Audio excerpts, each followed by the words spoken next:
ദൈവത്തിന് നമുക്ക് ആവശ്യമുണ്ടോ? അല്ലെങ്കിൽ ദൈവമുണ്ടോ? മതങ്ങൾ നമുക്ക് ആവശ്യമുണ്ടോ? ദൈവത്തെ നിഷേധിക്കുക, അല്ലെങ്കിൽ മതചിഹ്നങ്ങളെ അവഹേളിക്കുക, വിശ്വാസികളെ അവഹേളിക്കുക, ഇതൊക്കെ പുതിയ കാര്യങ്ങളൊന്നുമല്ല. പക്ഷേ ഇന്നത്തെ സോഷ്യൽ മീഡിയയുടെ ഈ കാലഘട്ടത്തിൽ ഇങ്ങനെയുള്ള പ്രവണതകൾ ഒത്തിരി നമ്മൾ കാണുന്നുണ്ട്. അതിന് അവർ പറയുന്നത് ആവിഷ്കാര സ്വാതന്ത്ര്യവും സ്വതന്ത്ര ചിന്തയും ഒക്കെയാണ്. ഒപ്പം അവർ പറയും മതം ഒത്തിരി പേരെ കൊന്നിട്ടുണ്ട്, അല്ലെങ്കിൽ മതം എന്നുള്ളത് അധികാരത്തിൻ്റെ കേന്ദ്രമാണ്, ചൂഷണമാണ്, മനുഷ്യരെ വേർതിരിക്കുന്ന ഒരു ഘടകമാണ് മതം എന്നുള്ളത്. അതുകൊണ്ട് അവർ പറയുന്നു ദൈവം ഇല്ല, ഇങ്ങനെയുള്ള ദൈവത്തെ ആവശ്യമില്ല, അതുകൊണ്ട് തന്നെ മതത്തെയും ആവശ്യമില്ല.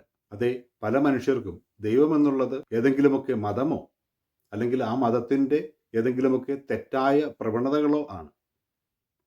തീർച്ചയായിട്ടും ഇങ്ങനെയുള്ള തെറ്റായ പ്രവണതകളെ അത് തിരുത്തപ്പെടേണ്ടതുണ്ട്, വിമർശിക്കപ്പെടേണ്ടതുണ്ട്.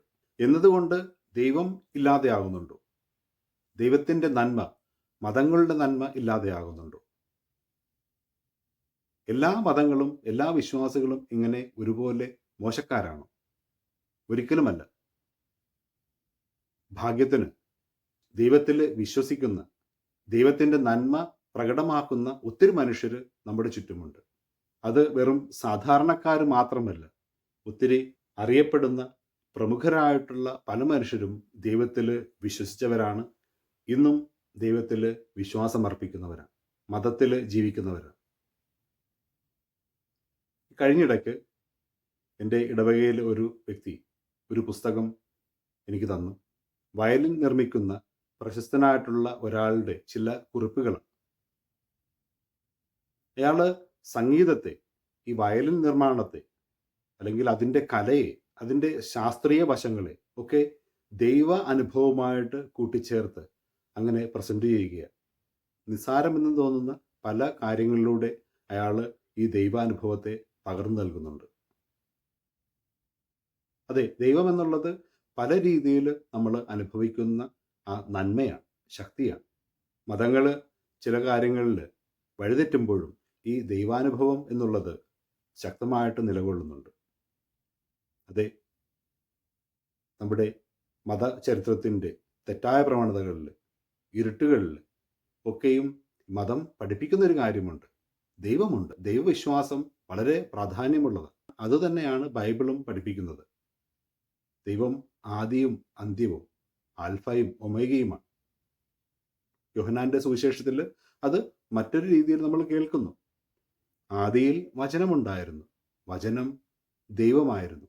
അതേ സ്നേഹമുള്ളവരെ, ദൈവം ജീവനാണ്, പ്രകാശമാണ്. ദൈവം ലോകത്തിന് ക്രമം നൽകുന്നവനാണ്. പലപ്പോഴും മനുഷ്യരായ നമ്മളാണ് ഈ ലോകത്തിൻ്റെ വെളിച്ചം കെടുത്തുന്നത്.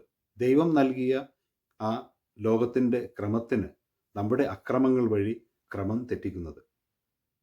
പലപ്പോഴും നമ്മളാണ് ദൈവത്തിൻ്റെ നാമത്തെ തെറ്റായിട്ട് ഉപയോഗിക്കുന്നത്.